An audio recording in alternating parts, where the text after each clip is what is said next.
Buenas noches, ¿qué tal? ¿Cómo están? Bienvenidos a Implicados. En el programa de hoy, en nuestra primera parte del programa, vamos a analizar cuál es la situación actual de los gitanos en Navarra. Nos vamos a preguntar si realmente están integrados en la sociedad y veremos cuáles son las barreras y los prejuicios que debemos tumbar para una mejor integración de la etnia gitana en nuestra sociedad. Y en la segunda mitad del programa hablaremos de educación creativa, educar en la creatividad. Contrapondremos la educación, los nuevos métodos de educación en la creatividad, en nuevas habilidades con la educación tradicional. Veremos cuáles son los métodos para sacar el artista que todos llevamos dentro. Esto será en la segunda mitad del programa. Comienza Implicados.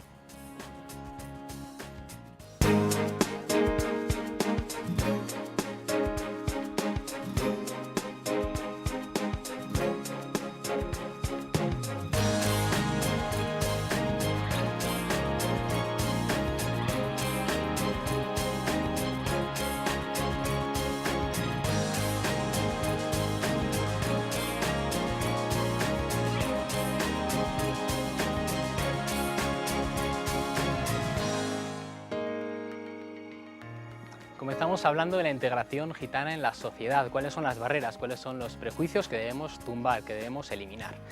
Para hablar de este tema nos acompaña en nuestra mesa Toño Jiménez. Él es estudiante de periodismo en la Universidad de Navarra, además el único estudiante de etnia gitana en la Universidad de Navarra. Bienvenido, Toño. Gracias. También nos acompaña José Luis Jiménez, él es vicepresidente de la Asociación de Gitanos de Navarra, La Majari. Bienvenido. Gracias.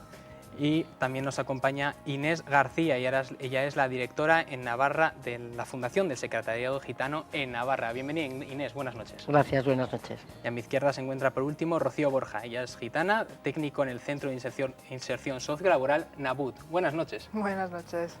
Antes de comenzar a hablar, antes de poner los puntos sobre la mesa, hemos querido salir a la calle, hemos preguntado a las personas que nos hemos encontrado si realmente están integrados los gitanos en la sociedad navarra. Estas son las respuestas que nos hemos encontrado. Bueno, yo pienso que los gitanos y los navarros y los irlandeses y los franceses y los alemanes tienen cada uno su educación o su forma de ser, ¿eh? Y los gitanos son como son y no les vamos a quitar nada, pienso yo, vaya. ¿Pero cree que están perfectamente integrados? ¿Conviven bien con nosotros? Yo tengo amigos que son gitanos y no tengo ningún problema con ellos. No, yo creo que no. ¿Por qué motivo? Pues no sé, pues porque son una raza ya diferente a nosotros y esto. Y cuesta de unas razas a otras, yo creo que cuesta. Yo creo que más que en otras provincias, ¿eh? Yo pienso que aquí se les valora un poco, ¿eh? Más que todo que deben de tener un jefe que pincha bien, ¿eh? Yo pienso que sí, que se les revaloriza. Más aquí, porque me está hablando de aquí, de Navarra. Yo creo que sí. Bastante sí. Sí, yo creo que sí. ¿Qué ha podido ayudar a ello? Bueno, pues porque se han dado de cuenta que están mejor organizados. Hombre, me imagino que también depende de cada persona. Habrá gitanos que están integrados y habrá gitanos que, lógicamente, no quieren salir de su ámbito. Entonces, claro, habrá personas pues de que sí que quieren abrirse más a lo que es no solamente su ámbito de gitanos, sino abrirse más, pues querer estudiar, lo típico que se oye de los gitanos de que no estudian, sino que van pues con la familia a trabajar, y habrá otros pues que quieran seguir pues haciendo lo que han hecho toda su familia y los antepasados, y entonces, claro, no se puede hablar generalmente, claro, tienes que hablar individualmente. Hemos visto respuestas de todo tipo, unos opinan que sí que están integrados, otros que no están integrados. ¿Cuál es vuestra pregunta, vuestra respuesta ante esta pregunta, José Luis? Bueno, yo creo que lo que ha dicho esa mujer, los gitanos, por lo menos de aquí en Navarra, pienso que la mayoría estamos totalmente integrados. Incluso en la segunda respuesta que decía de la educación y tal, bueno, por obligación aquí y en todas las comunidades, me imagino, los gitanos tienen la obligación de ir hasta los 16 años. Y de hecho aquí en Navarra me parece que el censo es casi el 98% de los gitanos, del alumnado gitano, que sí que está sentado en educación. Entonces, vamos. ¿Crees que sí que estáis perfectamente integrados, pese a algunas respuestas que hemos visto que dicen que no? Pero Hombre, sí. ya ha dado un 90 y tanto por ciento, por supuesto que habrá gente que no, pero por obligación hasta los 16 años, no ya gitanos, sino gitanos y payos y todo el mundo tiene la obligación de ir al colegio, o sea que... ¿Compartís los tres? Toño, ¿cómo lo ves tú? A ver, es que en mi caso es un poco excepcional también porque no todo el mundo llega hasta donde llego yo, ¿no? Sí es verdad que la gente, ¿no? Los gitanos en particular, pues tenemos fama de que no estudiamos, de que no vamos a hacer nada con nuestra vida, ¿no? Pero yo creo que no es así, ¿no? Habrá mucha gente que sí, que siga pues los estereotipos que dice la gente, ¿no? Y que de alguna manera nos marcan y como que ya nos obligan a hacer algo, porque la gente cree que eso es así, pero no. O sea, yo creo que no para nada. Desde el secretariado, ¿cómo veis esta pregunta que nos hacemos? Bien, yo creo que ha sido muy significativo lo que hemos visto en televisión, ¿no? Porque incluso las personas que apostaban por la comunidad gitana lo han hecho con estereotipos en un caso, o en dos casos importantes, ¿no? Ha separado gitanos de navarros, los gitanos de Navarra son navarros, son gitanos también, pero son navarros, y en el otro caso es porque tienen un jefe que pone orden, ¿no? Pues yo creo que esa es un poco la imagen... Esa idea del patriarca... Yo creo que esa es un poco la imagen que se tiene y que hay que combatir, que es lo que estábamos diciendo. La comunidad gitana está haciendo un esfuerzo enorme desde que las leyes son, digamos, ecuánimes con ellos, porque no hay que olvidar que hasta que hubo una constitución había leyes antigitanas, estamos hablando de muy poquitos años, y en esos pocos años la comunidad gitana ha evolucionado enormemente. Es cierto que quedan trechos por recorrer, pero yo creo que gran parte de ese trecho lo tiene que andar también la sociedad mayoritaria. Es decir, tenemos que hacer un esfuerzo. Una labor de los dos. El resto de navarros, sobre todo la gente que en muchas ocasiones está mejor, para conseguir ese acercamiento, pero los gitanos lo están haciendo, y lo están haciendo con ahínco y yo creo que logrando cosas importantes. Un buen ejemplo de inserción en la vida laboral y en la vida comunitaria sería el tuyo, Rocío. Cuéntanos un poco cómo ha sido tu recorrido hasta lograr el puesto de trabajo que tienes ahora de técnico en el Centro de Inserción Nabut. Sí, pues yo cuando estaba estudiando el graduado escolar, pues siempre me iban más lo que era el tema de los números. Entonces yo decidí hacer un FP de grado medio de administrativo y cuando lo terminé empecé a trabajar en la Fundación Secretario Gitano como administrativa.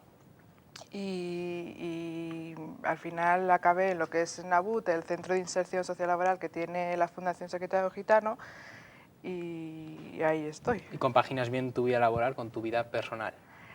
Sí, sí, hay épocas y épocas porque no solamente avanzo en lo que es laboral, sino también personal, porque me casé, tuve una hija, también he estado estudiando a distancia, estaba sacándome lo que es el bachillerato para poder hacer el grado superior también de administrativo, y poco a poco. Te lo pregunto también porque hay una noticia del País de hace poco, la tengo aquí, de noviembre de 2013. 4 de cada 10 gitanas dejan los estudios para casarse o cuidar de la familia. ¿Qué hay de cierto en esto, José Luis? ¿Es realmente esta la idea de que la mujer gitana está dejando los estudios para centrarse en la familia? ¿O realmente hay muchos más casos como Rocío que compaginan las dos cosas? Bueno, esto es como todo. El gitano hemos evolucionado y entonces como hemos evolucionado también hemos evolucionado en eso. Entonces habrá casos de que sí, de que sea cierto, pero hay otros casos de que no.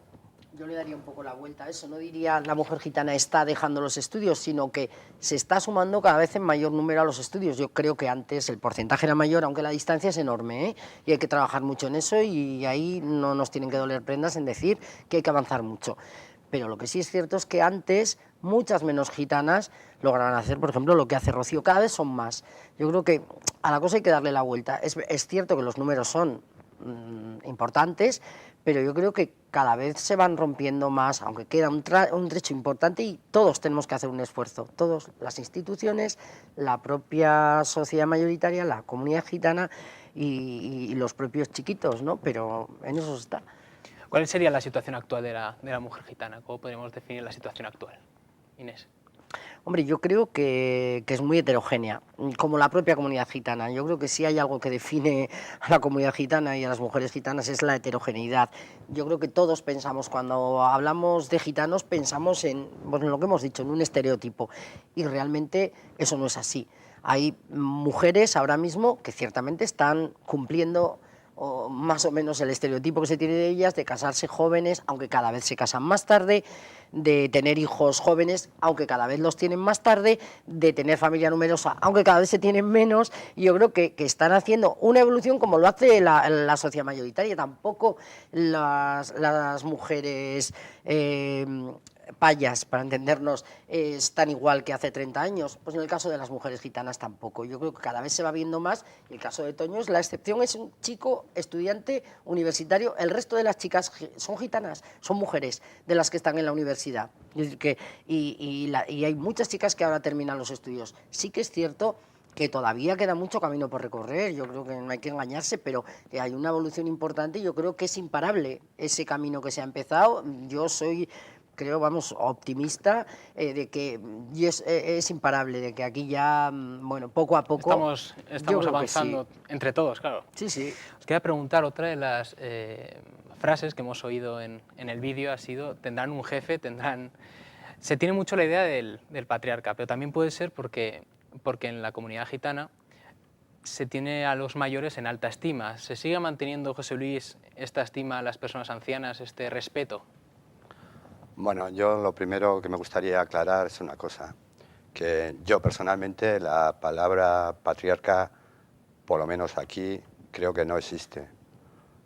Sí que es verdad que existe el respeto a los ancianos, a las personas mayores, pero sin haber ningún patriarca de ninguna clase. Eso puede ser un cliché que sea... Exactamente.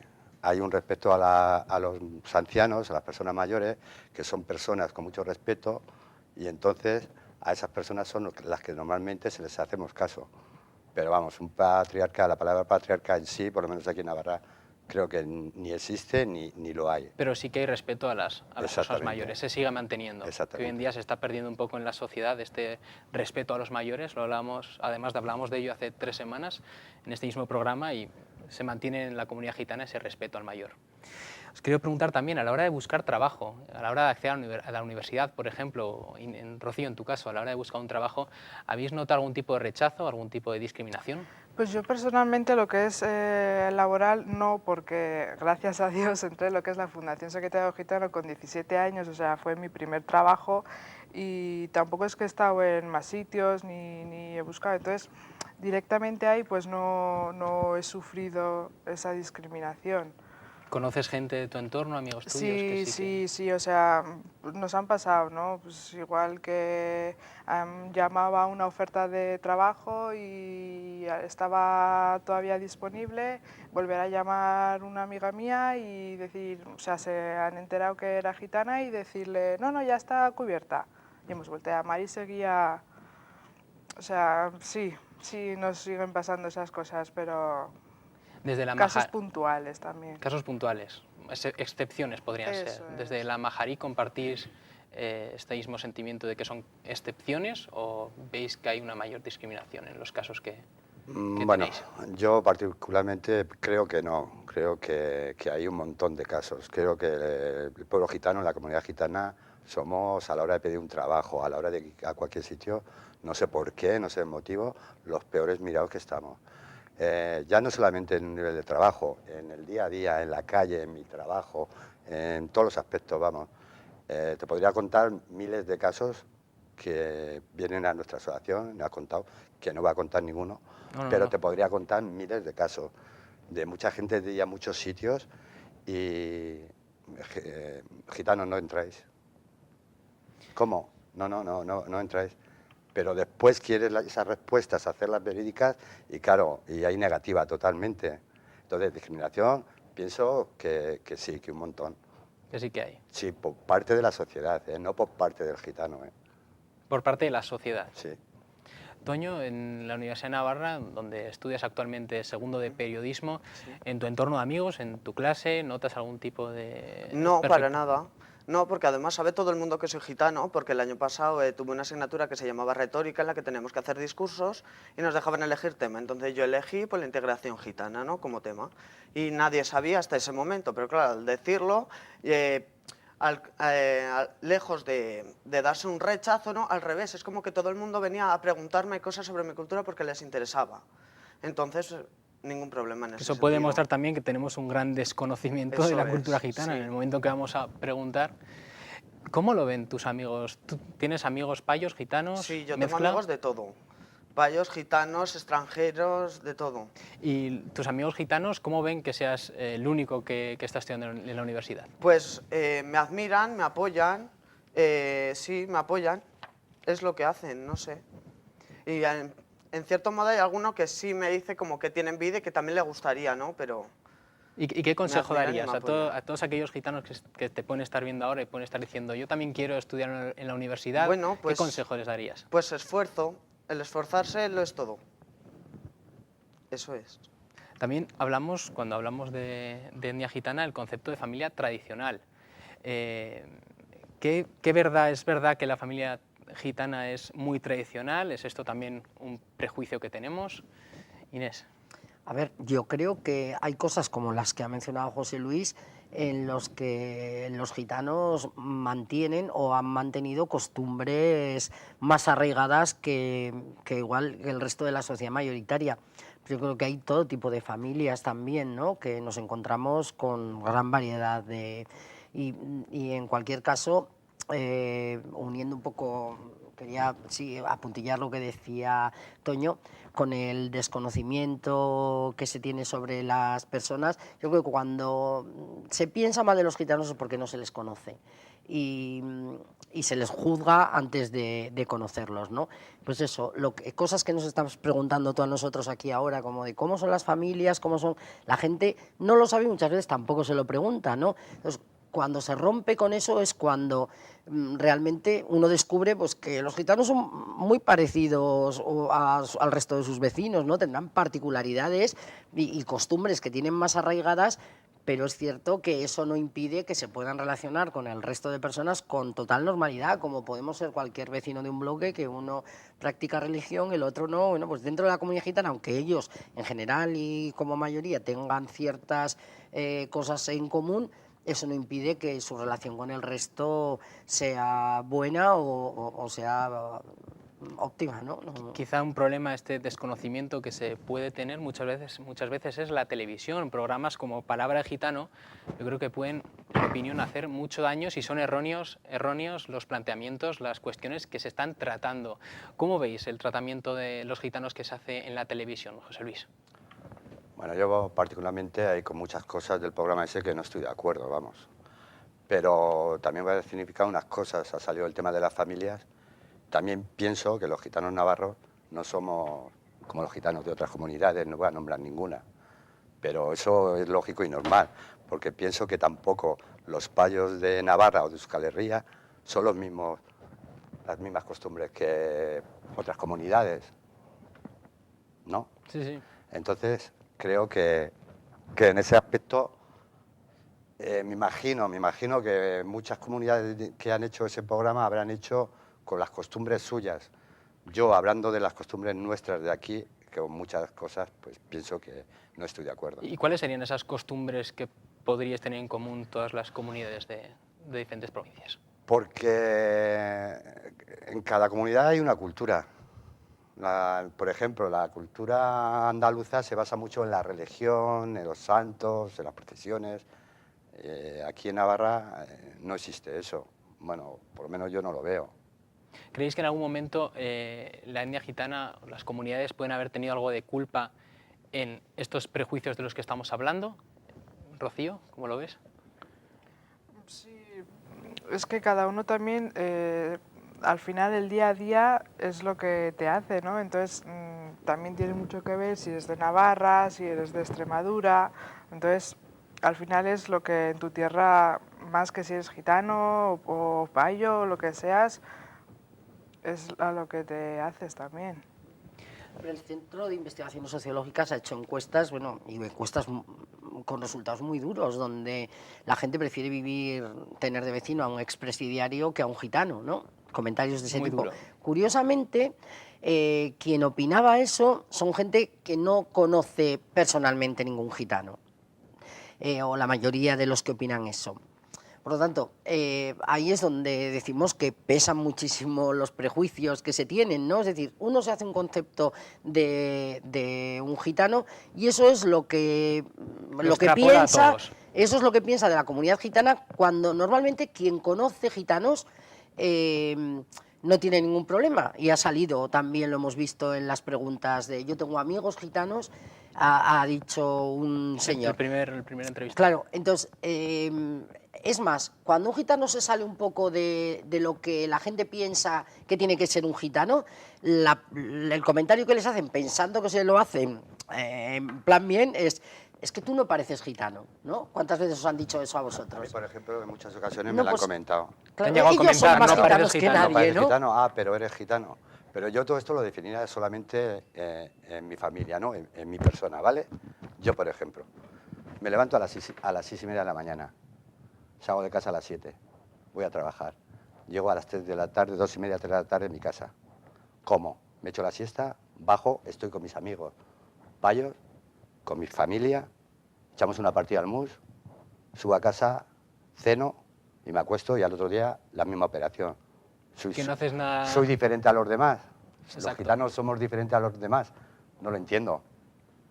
Ni lo entiendo ni puedo llegar a entenderlo. Ahí entramos todos. Es una de las preguntas que nos hemos hecho también esta semana cuando hemos salido a la calle. Hemos preguntado qué barreras tenemos que romper para una mayor integración, para lograr una mayor integración de los gitanos en la sociedad navarra. Estas son las respuestas que nos hemos encontrado. Compartir un poco también con los gitanos el ambiente o la forma de ser tuya, o al revés, la forma de ser suya y la forma de ser nuestra. Yo aquí creo que no hay racismo, como en otras provincias, ¿eh? Yo creo que aquí la barrera, que si hablamos general, es esa, quitar el racismo. Lo que pasa es que muchas veces ellos mismos provocan el racismo, porque no se integran a nosotros, cosa que nosotros, si tuviésemos que ir a otros países, nos teníamos que adaptar a la situación que ellos tienen y a la educación que ellos tienen y los parámetros que ellos permiten, ¿eh? Y entonces aquí no siempre. Pero eso te habría que poner de las dos partes mucho. Entonces eso es cuestión de, no sé. Poner un poco, tanto ellos como nosotros, intención. Claro, sí, sí, sí. Eso es muy difícil, eso es realmente muy complicado, es una cuestión demasiado cultural. Pero en principio creo que ellos, que son minoría, deberían tratar más de adaptarse al resto. Pues lo primero, no intentar señalar y poner unos estigmas de tú por ser gitano, ya no, o sea, ya no quiero que estés aquí o no te voy a aceptar, o sino tratar a cada uno como persona y ya conforme vas conociendo a esa persona, ya juzgar, pero conociéndolo, no crear esos estigmas que se crean tanto con la inmigración, gitanos o con cualquier tema de la sociedad. También respuestas de todo tipo. Unos opinan que se tienen que adaptar ellos porque son minoría, y esta última intervención es no señalar, no estigmatizar por ser gitano, lo que hablábamos antes, extrapolar al resto una idea.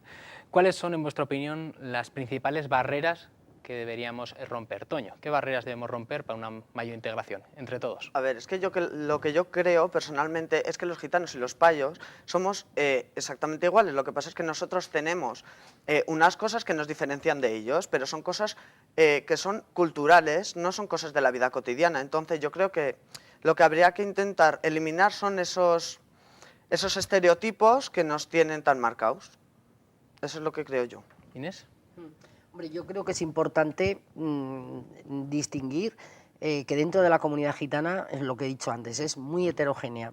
Y hay personas que dentro de la comunidad gitana, lamentablemente, que atraviesan una situación de exclusión social importante y que se identifica toda la comunidad gitana con ese grupo de personas que que padecen una situación de exclusión social. Yo creo que hay que aprender a distinguir, apoyar esas situaciones de exclusión que muchas veces las sufren personas gitanas, pero que a lo mejor tienen que ver más o tienen en común más con otros grupos que con el resto de los gitanos, pero sin embargo se identifica a todos los gitanos con ese grupo más minoritario que está teniendo problemas. Yo creo que hay que tratar a la gente que tiene problemas, tratar de ayudarla, es decir, el esfuerzo tiene que ser siempre por parte del que está mejor y ofrecer recursos y ofrecer posibilidad de salir adelante a los que se encuentran peor, y después valorar que el resto de la comunidad gitana atraviesa por situaciones muy normales, como lo que dice Toño, y que a lo mejor hay características culturales que no impiden para nada, o que se viven de casa para adentro, pero que no impiden para nada la relación con el resto de personas, la convivencia en el trabajo, en la escuela y en el resto de sitios donde están, ¿no? Yo creo que hay que hacer un esfuerzo importante, pero creo que el esfuerzo lo debe hacer las dos partes y las especialmente a la que mejor esté. Yo creo que sí, y además las instituciones que se encargan de velar por la vida de las personas, ¿no?, que tienen que hacer un esfuerzo importante.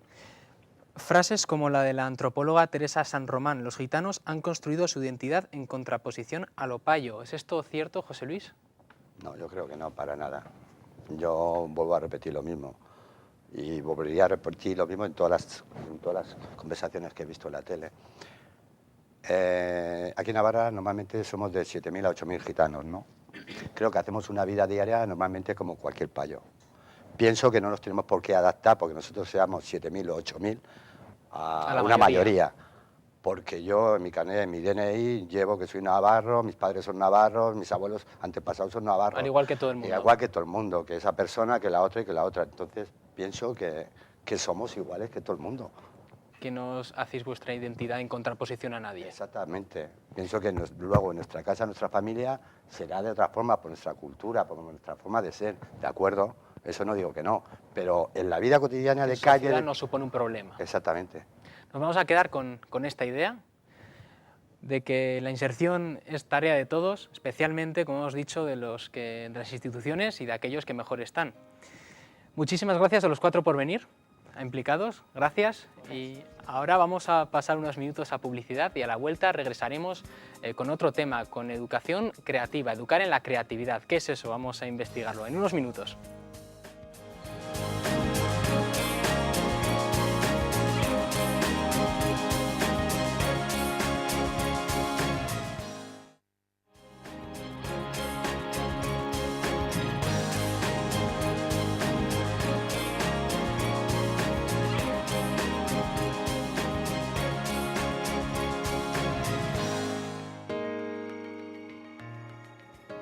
Continuamos en Implicados, vamos a hablar ahora de educación creativa, educar en la creatividad y otros nuevos métodos. Vamos a conocer nuevos métodos de educación que ayudan a sacar todo el potencial que pueden llegar a tener los alumnos, los jóvenes.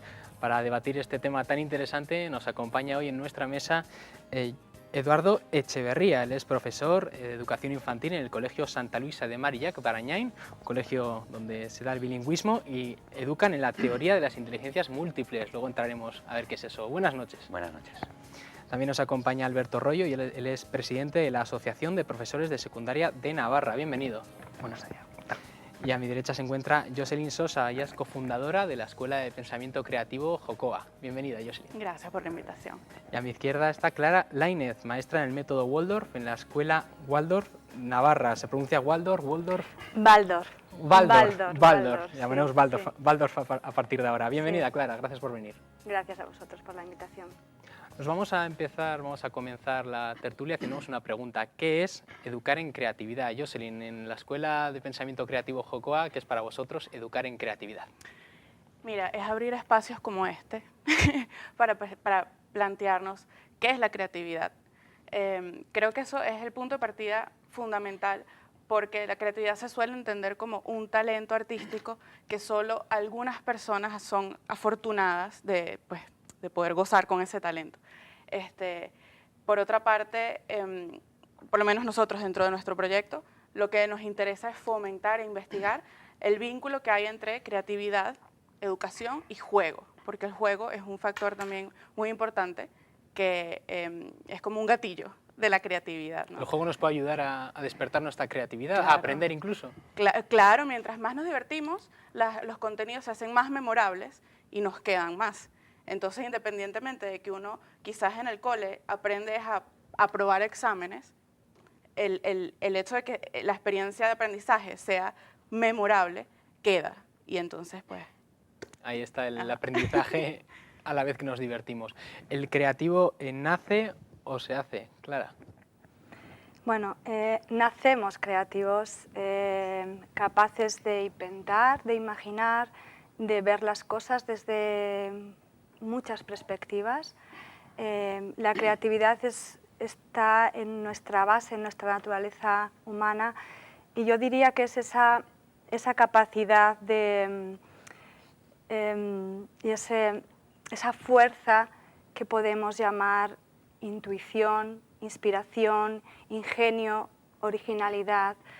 Es algo que llevamos muy dentro y que reconocemos como algo propio, original, único. Pero no todo el mundo tiene ideas creativas o tiene un don Todos artístico. tenemos, Todo el todos mundo. tenemos. Podemos decir que todo Hay el mundo algo tiene. nuestro, hay algo nuestro dentro que podemos sacar afuera. Hay gente que dice, a mí se me da muy mal pintar, no se me da bien la música, no se me da bien las artes. Bueno, ese bien o mal, la creatividad tiene que ver también con la capacidad de silenciar la capacidad de crítica y de juicio. Por eso está demostrado que todos nacemos creativos, está en investigaciones ya, y que somos potencialmente creativos y más creativos en los primeros años de nuestra vida, justamente cuando no tenemos esa capacidad de autocrítica y no estamos tan influenciados por las críticas y los juicios ajenos. La inteligencia, te pregunto a ti, Eduardo, porque sois expertos en la teoría de las inteligencias múltiples, luego nos vas a explicar un poco en qué consiste, pero ¿la inteligencia es innata o todo el mundo nace con algún tipo de inteligencia? Bueno, las inteligencias tienen un componente innato, pero también hay que cultivarlas, hay que educarlas, hay que potenciarlas. De hecho, las inteligencias múltiples es el paradigma del crecimiento, no del déficit. Es decir, nosotros queremos que los alumnos, que los niños cultiven todas sus inteligencias para que de esas potencialidades fuertes puedan ayudar a las más débiles para poder crear, para poder encontrar sus talentos. Como bien ha dicho nuestra compañera, todos tenemos talentos, pero no debemos taparlos. Y no solo los tapa la escuela, sino también los tapa la sociedad. Los tapa la familia, los tapa porque no está bien visto o no está bien. Entonces es una pena porque se pierde cantidad de talento por el camino y lo pierde la sociedad, la tribu de Educa, ¿no? Y entonces pues ese tapar esos talentos hace que tengamos una sociedad más infeliz. Y yo creo que no debemos de permitirlo. Debemos potenciar la educación. Los talentos de cada uno. Exactamente, tenemos que buscar los talentos de cada uno, que todo el mundo tiene, y posiblemente muchos. Alberto, como profesor de secundaria y presidente de la Asociación de Profesores de Secundaria, en el ámbito general, ¿ves esta realidad que estamos comentando aquí? ¿Veis todos los chavales tienen talentos? ¿Se mata a veces el talento? No, tampoco, claro. Bueno, yo creo que, en primer lugar, tengo dos discrepancias.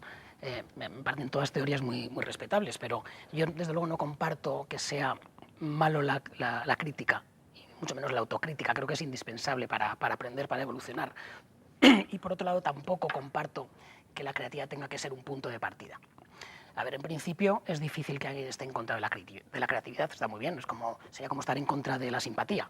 Es una cualidad muy interesante, ser creativo, pero creo que si partimos de la educación, claro, yo voy a dar el punto de vista de un profesor de instituto, no sé el mío en cualquier caso.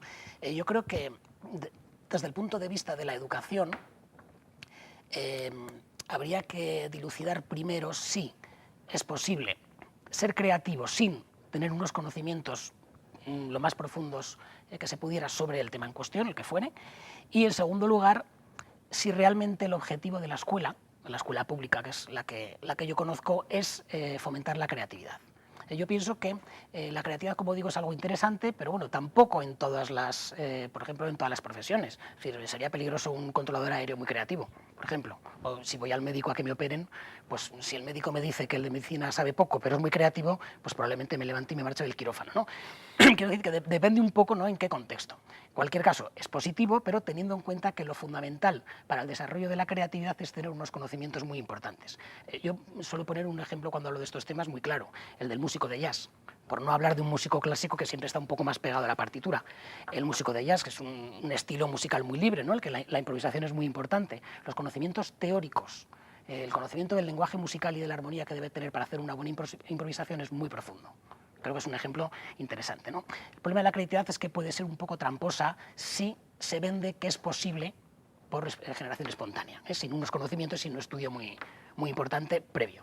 Estamos todos de acuerdo en la necesidad de este estudio exhaustivo para el creativo, para la persona creativa. Pues sí. Jocelyn, pones cara de duda. Sí, no, es que yo creo que la creatividad, como estoy de acuerdo con lo que comentaba Eduardo, es un hábito. Y hay que, o sea, tú mencionaste que las inteligencias se tienen que cultivar. Yo pienso que la creatividad es un hábito que también se tiene que cultivar. Aprendemos con la práctica, ¿no? Y en lo que me quedé pensando mientras escuchaba a Alberto es que, fíjate que él dice... El ejemplo del músico de jazz es muy bueno. No, pero el ejemplo del controlador aéreo o del médico creativo. En realidad es genial que sean creativos. Pero, insisto, lo que pasa es que cuando se habla de creatividad se sigue pensando que es este mundo de colorinches, donde somos muy espontáneos, pero la creatividad también es la capacidad de improvisar. Y si un médico está frente a una emergencia, ahí ese reaccionar... un médico en un quirófano no improvisa. Claro que puede improvisar. Porque en un quirófano igual no puede improvisar el médico. No, quizás no, pero esa capacidad de, en el momento, conseguir la manera de hacer las cosas de una manera novedosa, que de hecho Ken Robinson define la creatividad como la manera de resolver problemas de manera novedosa. La capacidad de resolver problemas de manera novedosa. Entonces yo sí creo que cualquier persona se beneficia de ser creativo, entendiéndose que la creatividad no es necesariamente ser, pues, una persona bohemia o excéntrica. Un bicho raro. Bueno. No, yo estoy de acuerdo en que los contenidos, es que sin contenidos no podemos construir un conocimiento, o no puede crear un conocimiento, o no puede ser creativo. Totalmente de acuerdo que necesitamos contenidos, pero no solo necesitamos los contenidos, sino que también los tenemos que comprender, o hacer que el alumno los comprenda, pero es que además los tiene que saber aplicar, y es que además los tiene que aplicar, tiene que saber analizar, y tiene que saber sintetizar, y al final el camino termina en una buena evaluación personal, o de grupo, o quiero decir que es un proceso y debemos de desarrollar la creatividad, pero en el sentido de que si no tenemos la creatividad que estaba hablando del músico de jazz, claro, para crear necesita muchos contenidos musicales. No puede hacer una canción si no sabe tocar un instrumento. Claro que necesita contenidos, muchos. Y de hecho, Gardner, en uno de los últimos libros que habla de las mentes para el futuro, una es la disciplina, las disciplinas en que vaya a trabajar, que van a tardar muchos años en tener una disciplina de un trabajo, de una profesión, habla de hasta más de 10 años, ¿no? Entonces, darnos cuenta que cantidad de conocimientos que hace falta, pero es que hace falta también saber aplicarlos, saber conocerlos, comprenderlos. Y entonces tenemos que hacer actividades para que eso pueda surgir, y eso hay que hacerlo con los niños pequeños, con los adolescentes, con los primaria, con los de secundaria, con los universitarios, pero es que después en las empresas o en la nueva manera de convivir entre unos y otros, ¿no? Por supuesto que estoy de acuerdo. Podemos concluir que la creatividad no nace por generación espontánea y que supone un esfuerzo el ser creativo, evidentemente, es un esfuerzo grande. O hay que darle posibilidades para poder salir. Es decir, esa chispa para que pueda, por ejemplo, como comentaba él, el músico, ¿no? Necesita el de jazz, ¿no? Claro, es que si no tiene unos conocimientos, ¿cómo va a poder sacar una creatividad musical? La creatividad requiere esfuerzo. Claro, como todo en la educación. Te quería preguntar, Clara, hemos hablado antes, eres maestra en el método Waldorf. Waldorf. ¿Qué es exactamente? Mucha gente habrá oído el nombre y se estará preguntando, ¿qué es exactamente el método Waldorf? Bueno, pues el método Waldorf se basa en educar pues precisamente a través del arte y de la creatividad es un método muy individualizado, muy personal, en la que la base de la educación es la relación, el encuentro entre yos, entre un yo y otro yo. Eso es lo que realmente educa. Es una metodología que se define a sí misma como una pedagogía libre, destinada a crear seres humanos libres, dueños y creadores de su propio destino. Y bueno, la metodología es muy diferente a la que podemos ver en la escuela ahora mismo tradicional, ¿no? El arte, el juego, el movimiento, la estructuración artística de todas las asignaturas y también de las clases en las que están los alumnos, ¿no? Todo eso tiene una importancia, se da una importancia y un peso. También otro método novedoso que conocemos de educación es el de la teoría de las inteligencias múltiples. Eduardo, cuéntanos un poco acerca de este método de educación. Bueno, en realidad las inteligencias múltiples no es una teoría psicológica por Howard Gardner. Él nos comenta que hay varias inteligencias, ¿no? Es decir, que podemos aprender de diferentes maneras. Está la inteligencia lingüística, que todos podemos hacer ver que es el tema del lenguaje, la matemática, pero él también habla de una inteligencia visual, es decir, aquellas personas que aprenden a través de las imágenes, una inteligencia cinético-corporal, aquel que aprende mucho a través del movimiento, o una inteligencia musical a través de la música. Luego también habla de una inteligencia naturalista, es decir, aquel que aprende mucho a través del conocimiento de la naturaleza. Luego habla de las dos emocionales, que son la intrapersonal y la interpersonal, es decir, aquel conocimiento a través de la reflexión personal, de las personas que necesitan tiempo para aprender, para meterse dentro, y la interpersonal, que sería esa inteligencia en la cual está el grupo. Y habla de una novena, no lo tiene muy claro, pero habla de la trascendente, más allá de todo esto. Entonces, nosotros lo que trabajamos es que cualquier contenido, cualquier concepto que queremos trabajar en el aula, pues procuramos hacer actividades en las cuales podamos utilizar todas ellas. Es decir, pues, si vamos a trabajar pues un hábito, pues, por ejemplo, utilizamos la música, o utilizamos actividades musicales, actividades visuales, actividades plásticas, actividades matemáticas, actividades lingüísticas, actividades naturalistas, un poquito para que cada niño pueda tener su perfil de inteligencia, y entonces aquellos niños que tienen un perfil de inteligencias fuertes, pues como pueden ser la música, la matemática o la cinética corporal, pues siempre van a tener unos ejercicios para que puedan asumir o adquirir esos contenidos tan importantes, pero de forma diferente a que solo se puedan dar, por ejemplo, pues desde la lingüística, por ejemplo, ¿no? Que suele ser la predominante, ¿no? Es decir, yo le doy lingüística, pero también le doy de otras maneras.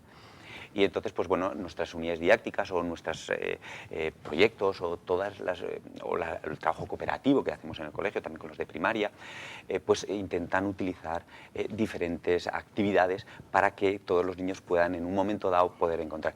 Hay tal abanico de metodologías y de métodos y de posibilidades que es imposible, pero por lo menos de vez en cuando que puedan tener un abanico amplio de posibilidades. Me da a mí un poco la sensación de que muchas veces, si alguien quiere educarse en la creatividad, en estos nuevos métodos, debe recurrir o bien a escuelas o bien a escuelas especializadas. Alberto, hoy en día, en general, en la educación pública se están insertando estos nuevos metodologías poco a poco. Sigue todo como estaba hace 10 años en cuanto a contenidos.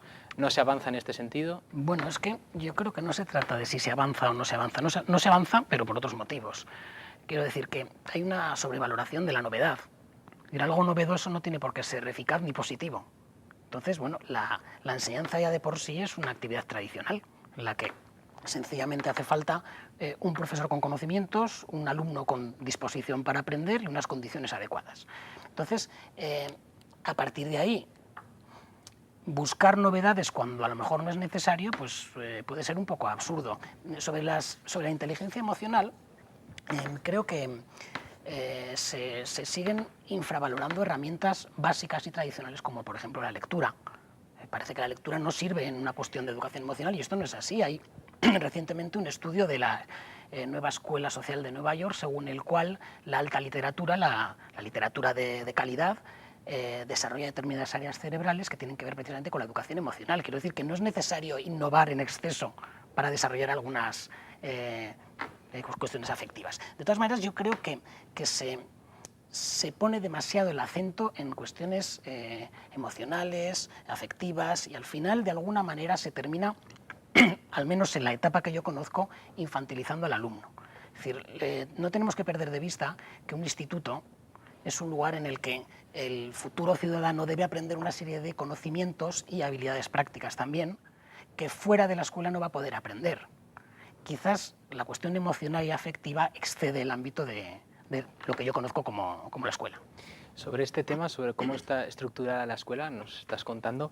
Creo que damos un vídeo de un educador, se llama Ken Robinson, habla sobre el arte, sobre cómo se nos educa. Es un breve vídeo, lo vamos a comentar, lo vamos a ver y lo comentamos al finalizarlo. Our education system is predicated on the idea of academic ability. And there's a reason. The whole system was invented around the world. There were no public systems of education really before the 19th century. They all came into being to meet the needs of industrialism. So the hierarchy is rooted on two ideas. Number one, that the most useful subjects for work are at the top. So you were probably steered benignly away from things at school when you were a kid, things you liked, on the grounds you would never get a job doing that. Is that right? Don't do music, you're not going to be a musician. Don't do art, you won't be an artist. Benign advice. Now, profoundly mistaken. The whole world is engulfed in a revolution. And the second is academic ability, which has really come to dominate our view of intelligence because the universities designed the system in their image. If you think of it, the whole system of public education around the world is a protracted process of university entrance. And the consequence is that many highly talented, brilliant, creative people think they're not, because the thing they were good at school wasn't valued or was actually stigmatized. And I think we can't afford to go on that way. In the next 30 years, according to UNESCO, more people worldwide will be graduating through education than since the beginning of history. More people. And it's the combination of all the things we've talked about, technology and its transformational effect on work, and demography and the huge explosion in population. Suddenly, degrees aren't worth anything. Isn't that true? When I was a student, if you had a degree, you had a job. If you didn't have a job, it's because you didn't want one. And I didn't want one, frankly, so... but now, kids with degrees are often heading home to carry on playing video games because you need an MA, where the previous job required a BA and now you need a PhD for the other. It's a process of academic inflation, and it indicates the whole structure of education is shifting beneath our feet. We need to radically rethink our view of intelligence. Brevemente, ¿estamos de acuerdo con esta teoría, este discurso de Ken Robinson todos? ¿Alguien difiere? Difiero de arriba abajo. ¿De arriba abajo por completo? Por completo, sí. Quizás algún artículo lo puedo suscribir, no. La verdad es que, sinceramente, me parecen cosas sin ningún sentido, propias de alguien que desconoce totalmente la educación y que se ha autodenominado, bueno, o le han calificado como experto. A ver, experto, teóricamente, es alguien que tiene una experiencia. Entonces, un experto en educación es aquel que ha ejercido la docencia, y cuanto más tiempo haya ejercido la docencia, más experto es.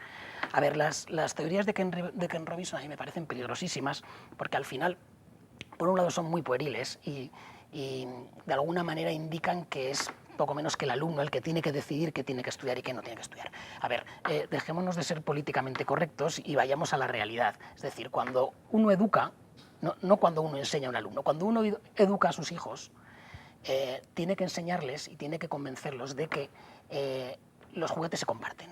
Es muy difícil que un niño de forma espontánea comparta sus juguetes, porque es algo que tiene que aprender.